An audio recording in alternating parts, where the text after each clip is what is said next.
In this lecture, we're going to start talking about some quantitative chemical analysis, and I want to focus on titration, and this is something that will connect with our lab for this week.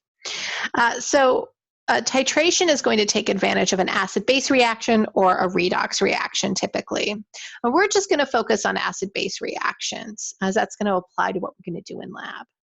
So in a titration, a substance in a solution of a known concentration is reacted with another substance of an unknown concentration. And the amount that needs to be added for the reaction to fully occur tells us about the concentration of the unknown concentration solution. So at the point where we've added exactly the amount of each reactant, so they perfectly react and form products without any excess of one or the other, that's what we call the end point. It's where the reactants are at their stoichiometric ratio. Again, it's a big way of saying we don't have an excess. We got it perfect. We have exactly the right amount of each reactant to react to form products without a limiting reactant.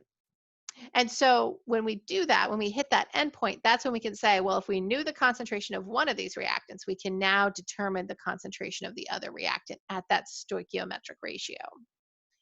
So to do this, we use an instrument called a burette, and it's going to allow us to fill it with liquid and add it very slowly, like dropwise. So that way we'll be able to record a very accurate volume out to 2 decimal places. It's a very long, thin glass tube, and that allows it to create really precise markings for volume on it. And so the titrant is the solution that's inside the burette that is then titrated into the analyte, which is inside a flask that the reaction is going to take place in. So we have a lot of control over the volume of the titrant and how quickly we add it and how much has been added. And we can get a very precise measurement of how much was added into our reaction mixture to find that stoichiometric ratio. So here's one, and we can talk about the calculations that go through it. And what I'm showing in the pictures here is acid-base titration, and it's pink and it's clear, and it's because we're using an indicator. And so to reach the endpoint, for an acid-base reaction, if we're taking a strong acid and a strong base, and if we can add them in that perfect ratio, we're going to get just water and it's salt. And so that would mean that our pH for that water and salt solution should be close to pH 7, whereas our acid would have a really low pH and our base would have a really high pH. And again, we haven't talked a lot about what pH means yet. And we can do this with redox reactions too. We can have an indicator, or just the color of the solution will change when we've reduced everything or oxidized everything in a reaction for what we've been adding. So since we're going to be doing acid-base, we're going to go off an indicator that shows us a change in pH. It'll indicate when we've hit this neutral pH, when we just have water and a salt around. The picture shows an example of phenolphthalein. Phenolphthalein is going to be clear when a solution is acidic, and then once you hit just above a perfectly neutral pH of 7, it's going to turn light pink.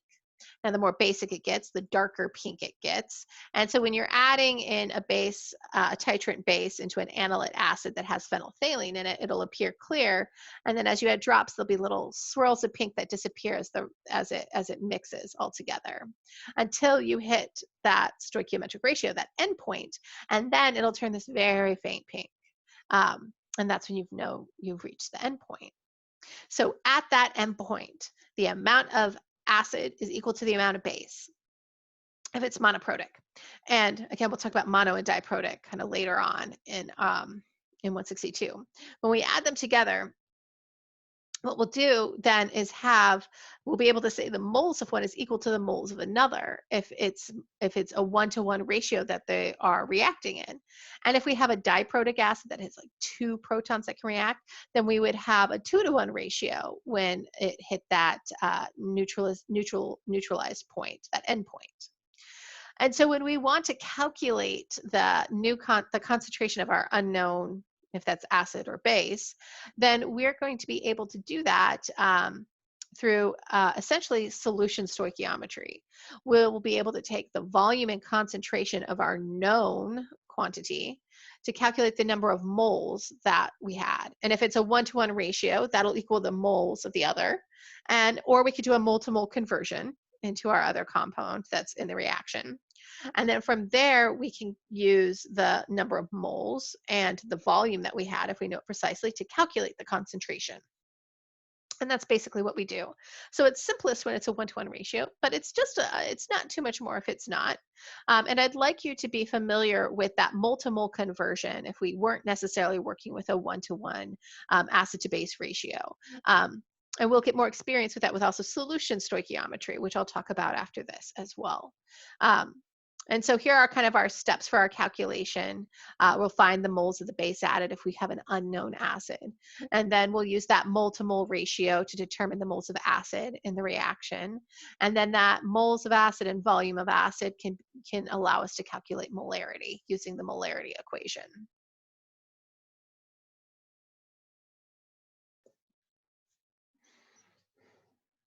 Let's take a look at a quick example. So let's say, sorry, I just hand wrote this and made it up. Let's say we had 10 milliliters of an unknown acid or an unknown concentration of sulfuric acid, which has 2 protons in it that can be acidic. And we're going to titrate in 0.5 molar sodium hydroxide, and we'll add 12.34 milliliters to reach the end point. Now, I have a balanced equation where we'll have a 1-to-2 molar ratio of our sulfuric acid and our sodium hydroxide. So what's that concentration of our sulfuric acid? So our real information here is this 10 milliliters, whoops, 10 milliliters of our unknown acid, and then this 12.34 milliliters of our 0.5 molar NaOH, and then our 1-to-2 ratio in our chemical reaction. So we're going to start with that volume of our base. So I have 12.34 milliliters. Now, molarity is in units of moles per liter. So I'm just going to get a jump on getting my units to be the same. So I'm going to convert this into liters. So I know I have in 1 liter, 1,000 milliliters. So that's going to equal 0.01234 liters. So here's what I have for my base. I am now going to use molarity as a conversion factor to get to the moles of base that I have in this reaction, because that's going to allow me to figure out the moles of acid I have. So I'm multiplying this by moles per liter. So that's molarity, right? So that's going to be 0.500 moles for every 1 liter. All right, so now I know the amount of base that I used in terms of moles. I need to convert that into the amount of acid that I used in terms of moles, and I'll use my mole ratio for this. So let's actually denote that this is moles of NaOH. So that way, when we're looking at our conversion factor, we know we want that moles of NaOH on the bottom and our moles of sulfuric acid on the top. So I'm going to use those coefficients in my balanced chemical equation. So I have 1 mole of sulfuric acid is reacting with 2 moles of my sodium hydroxide. So now I've effectively calculated the number of moles of my sulfuric acid, but that's just kind of one component of it. The next thing that I'm going to want to do is then use those moles to calculate volume. Now, I can continue to kind of do this in a sense of dimensional analysis. Right now, my units have canceled out, sorry, such that my liters are gone, my moles of NaOH. So I just have moles of H2SO4. So I can either plug in this value into my molarity equation, or I can continue by doing 1 over the volume on this to get moles per liter as my final units.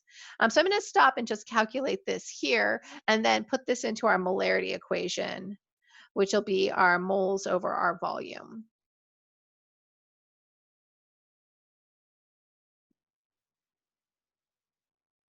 So the moles that I'm calculating here for my acid are 0.003085 moles. So now I'm going to plug this into my molarity expression. So that's our N, right? That's our variable for moles. So I'll plug that in. It's 0.003085. And now my volume is this 10 milliliters, but I need to make sure this is in liters. So it's going to be that 10.00 milliliters times 1 liter divided by 1,000 milliliters. And plugging that into my calculator, I'm going to get 0.3085 molar. And now looking at significant figures here, I've got 4 in my starting volume of my base, and I've got 3 in my measured concentration of my base. And I have 4 in my measured value for my volume. So in our first set of calculations, they're all multiplication and division. So I can go with the least number of sig figs of an inexact number. So those are the ones I measure. And so that's really going to be this concentration value right here. So I'm going to have 3 significant figures going into this. And that's going to be my limiting number of significant figures for this last calculation too. So I'll do 3 sig figs. So I'll round this to 0.309 molar. And that would be the concentration of our H2SO4 solution that we didn't know.